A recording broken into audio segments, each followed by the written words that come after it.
بسم اللہ الرحمن الرحیم۔ السلام علیکم ورحمۃ اللہ وبرکاتہ۔ معزز ناظرین کرام، فلسطینیوں پر اسرائیل کی بربریت و ظلم و تشدد بدستور جاری ہے اور فضائی حملوں میں تقریباً 10,000 فلسطینی اب تک شہید ہو چکے ہیں۔ آخر کار اسرائیل چاہتا کیا ہے؟ اس بیچ ایک 10 سالہ بچی کا ویڈیو وائرل ہو رہا ہے جس میں یہ بچی بلڈنگ کے ملبہ کی طرف اشارہ کرتے ہوئے کہتی ہے کہ میں کیسے اسے سمیٹوں گی، میں تو 10 سال کی ہوں، میں ڈاکٹر بننا چاہتی تھی۔ اپنے ہم عمر بچوں کی طرف اشارہ کرتے ہوئے کہتی ہے کہ ہم سب کو جمع کر کے میزائل داغ دو۔ معزز ناظرین کرام، حضرت ابراہیم علیہ السلام کے بیٹے حضرت اسماعیل علیہ السلام تھے اور چھوٹے بیٹے حضرت اسحاق علیہ السلام تھے۔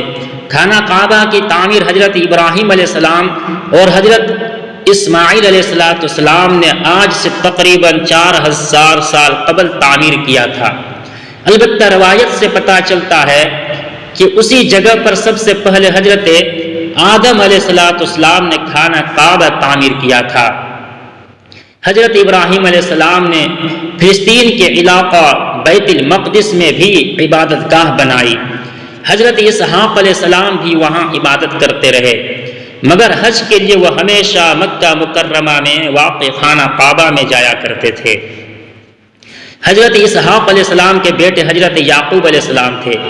اسرائیل حضرت یعقوب علیہ السلام کا لقب تھا۔ اسرائیل کے معنی عبداللہ یا خدا کا بندہ۔ بنی اسرائیل ان کے قبیلہ کو کہا جاتا ہے۔ حضرت یعقوب علیہ السلام کے بیٹے حضرت یوسف علیہ السلام تھے جو مصر کے بادشاہ بنے۔ بنی اسرائیل میں پھر حضرت موسیٰ علیہ السلام مصر میں پیدا ہوئے۔ ان کے بعد حضرت داؤد علیہ السلام صحرائے سینائی کے علاقہ میں پیدا ہوئے جو بعد میں فلسطین چلے گئے۔ جب حضرت داؤد علیہ السلام نے انتہائی طاقتور دیو ہیکل جالوت کو اللہ کی نصرت سے غلیل سے پتھر مار کر گرا دیا تو فلسطین کے بادشاہ سول نے حسب وعدہ ان کی شادی اپنی بیٹی مشل سے کرا دی۔ سول کے مرنے کے بعد حضرت داؤد علیہ السلام فلسطین کے بادشاہ بنے۔ حضرت داؤد علیہ السلام کی وفات کے بعد ان کے بیٹے حضرت سلیمان علیہ السلام فلسطین کے بادشاہ بنے۔ اللہ سبحانہ تعالیٰ نے ہوا، جن اور ہر قسم کے جانور حضرت سلیمان علیہ السلام کے تابع کر دیے تھے۔ قبل مسیح 961 سے قبل مسیح 922 کے دوران حضرت سلیمان علیہ السلام نے جنوں کی مدد سے مسجد الاقصی اسی جگہ تعمیر کروائی جہاں حضرت ابراہیم علیہ السلام نے عبادت گاہ تعمیر کروائی تھی۔ 586 قبل مسیح میں ریاست 2 حصوں میں تقسیم ہو گئی۔ جنوبی علاقہ پر بابل کے لوگوں نے قبضہ کر کے عبادت گاہ مسمار کر دی اور بنی اسرائیل کو وہاں سے نکال کر اپنا غلام بنا لیا۔ اس کے 100 سال بعد بنی اسرائیل واپس آنے شروع ہوئے اور انہوں نے اپنی عبادت گاہ تعمیر کی، مگر اس جگہ نہیں جہاں حضرت سلیمان علیہ السلام نے عبادت گاہ بنوائی تھی۔ 333 قبل مسیح میں سکندر اعظم نے اسے یونان کی سلطنت میں شامل کر کے بنی اسرائیل کو وہاں سے نکال دیا۔ 165 قبل مسیح میں بنی اسرائیل نے بغاوت کر کے ایک یہودی سلطنت کی بنیاد رکھی۔ 100 سال بعد یہودی ریاست پر سلطنت روم کا قبضہ ہو گیا۔ سن 70 عیسوی میں یہودیوں نے بغاوت کی جسے شہنشاہ ٹائٹس نے کچل دیا اور یہودیوں کی عبادت گاہ کو مسمار کر کے انہیں وہاں سے نکال دیا۔ روم کے بادشاہ حیدر یہاں 138 تا 118 عیسوی نے یہودیوں کو شروع میں بیت المقدس آنے کی اجازت دی تھی، لیکن بغاوت کرنے پر بیت المقدس کے شہر کو مکمل طور پر تباہ کر کے یہودیوں کو غلام کے طور پر بیچ کر شہر بدر کر دیا اور ان کا واپس بیت المقدس آنا ممنوع قرار دے دیا۔ 614 عیسوی سے 624 عیسوی تک فلسطین پر ایرانیوں کی حکومت رہی اور بتایا جاتا ہے کہ انہوں نے یہودیوں کی عبادت کرنے کی کھلی چھٹی دے دی تھی۔ مگر انہوں نے مسجد الاقصی میں عبادت نہ کی اور عرب عیسائی پر بہت ظلم کیے۔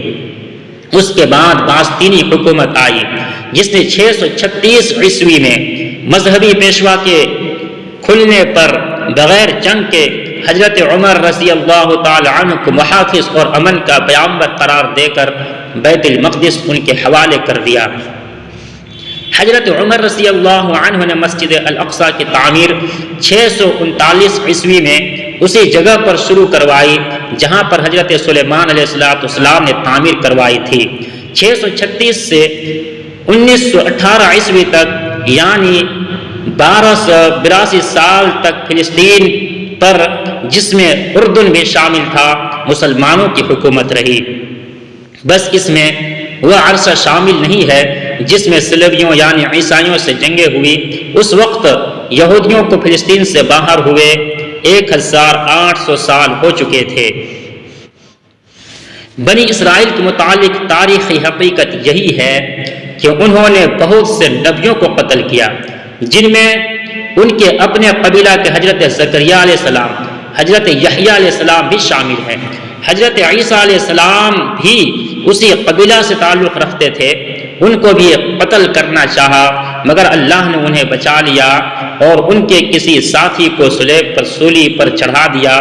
تاریخ گواہ ہے کہ یہودیوں نے ہمیشہ ظلم ڈھائے ہیں، چاہے وہ بنی اسرائیل ہو، چاہے وہ نبی ہو یا چاہے خلق خدا، آج بھی وہ یہی کر رہے ہیں۔